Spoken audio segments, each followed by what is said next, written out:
準だらけの世界をその手で打ち放て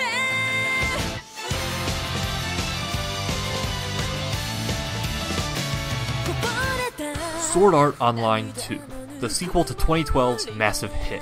As most are aware, the original SAO is a fairly controversial series, with most viewers either adoring or lamenting its existence. So, how does this season hold up?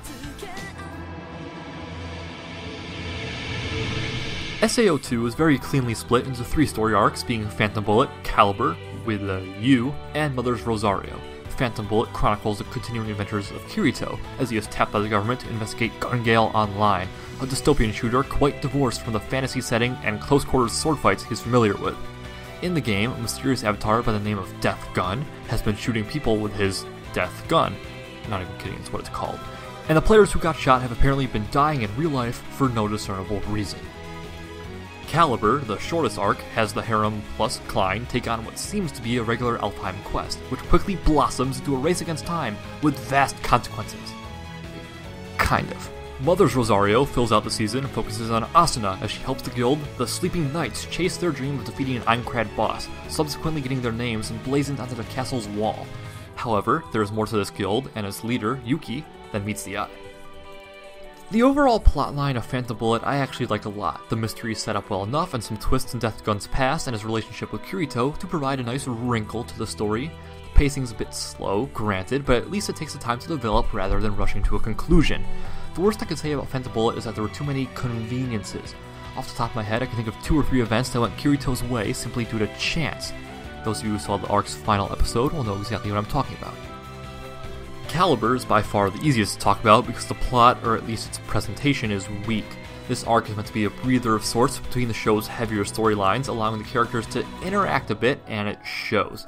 Its attempts to build suspense generally fail, and it never makes a convincing case for why we should care about the outcome. The supposed tension in the situation derives from results that are completely virtual.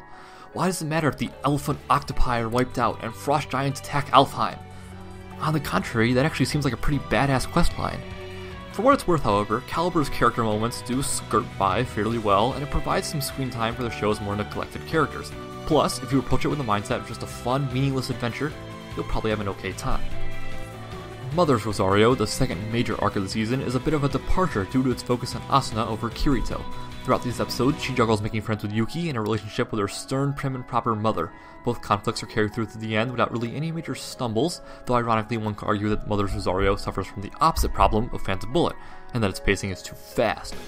When big events happen to characters that we've really only known for a couple episodes, it just doesn't have much impact. And this arc is most definitely trying for the emotional impact. Kirito is back once again as the frontrunner for the majority of the season. His character traits are mostly unchanged. He cracks the occasional joke, but gets serious when he has to. He's unable to lose a fight, likes to wear black, etc. At this point, if you're not on board with Kirito's Gary Stew-ness, you probably won't much like him. Now, the epitome of this is when he tries a skill game in GGO, one that's defeated veteran players, and he beats it on his first try. However, Kirito's interactions with Death Gun do provide room for a bit of character growth, as in the process he's forced to remember the measures he took and people he killed to survive SAO. Phantom Bullet's other main, Sinon, is a new character and veteran GGO player. Due to a traumatic past, she has troubled relationships in real life, but is a renowned sniper in the world of Gun Gale Online. She uses GGO as a form of escapism, distancing her in-game avatar from her real-world persona, and regarding them as 2 separate individuals. However, the Death Gun instance threatened to shatter this illusion by allowing the game to encroach on reality. Sinon's actually something of a strong female character, which is good for SAO, but it's a shame that despite her best efforts, by the end she has at least a foot in Kirito's harem. That's not to say she falls madly in love with him, but I wish Kirito could have a relationship with a female character that was completely platonic and didn't necessitate some implication of romantic feelings. Asuna, like Kirito, is largely unchanged from the original series. She's a good, friendly person who tries to do the right thing and is the one madly in love with him. However, this season does reveal how she feels trapped by her mother's expectations and she's worried she isn't in control of her life. In that respect, she does evolve somewhat throughout the show. I'd be the first to admit that Asuna isn't a particularly robust character, but she didn't really need to be. The last major one I'll touch on is Yuki, the leader of the Sleeping Knights Guild. You don't get much from initial impressions other than that she's cheery, good in a fight, prone to occasional ominous remarks about the future. Most of her backstory is established in the show's final episodes, which I won't cover because spoilers, but they really try hard to grab some emotional weight to varying degrees of success. The rest of the crew, Silica, Elizabeth, Klein, and the rest, are relegated to mostly bit roles in Phantom Bullet and Mother's Rosario, with a brief spot in the limelight during Caliber, but their screen time and relevance is so minimal that it's really not worthwhile to discuss them. For what time they do have, they're the exact same people you remember from Season 1. In terms of animation, SAO2 does look a little bit better than its predecessor, which is cool since SAO1 was visually pretty good. The fight scenes are well animated, everything generally looks crisp and polished. In short, it's about what you'd expect from SAO, which is a good thing in this case. The 2 or 3-ish openings and 3 endings to the show are all fine. Phantom Bullet's opening has some neat visuals, and the song is good if a bit standard. Mother's Rosario's opening I liked. The song was catchy, the visuals were on point in classic SAO or ALO style. I wouldn't say that either should win an award for Best Opening of 2014, but both are at least worth watching, in my opinion. The soundtrack is mostly reused from the original series, with a few remixes or new tracks thrown in.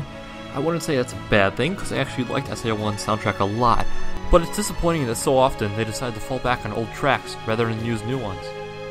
Seriously, it felt like some version of the main theme played during like every climax.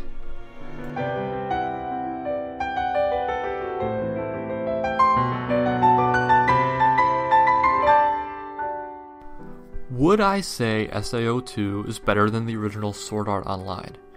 Yes, because it's hard to be worse than Fairy Dance, but seriously, it's a solid show.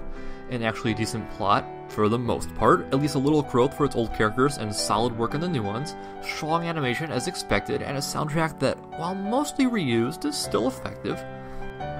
So, after taking everything into account, as well as my own subjective enjoyment, I would give Sword Art Online 2 a B rating.